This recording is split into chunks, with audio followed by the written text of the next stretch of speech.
Withdrawing funds from your Steam account can be a straightforward process if you follow the correct steps. Here's a simple guide to help you navigate through it. Step 1. Log into your Steam account. Visit the Steam website or open the Steam client on your device. Enter your login credentials to access your account. Step 2. Access your wallet.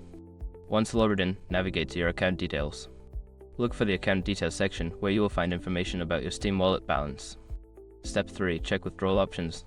Before filing a refund or dispute, use the shrug.com link in the description to open the refund dispute deadline calculator and confirm your deadline. Step 4. Sell items for cash. If you have in-game items or cards, consider selling them on the Steam community market.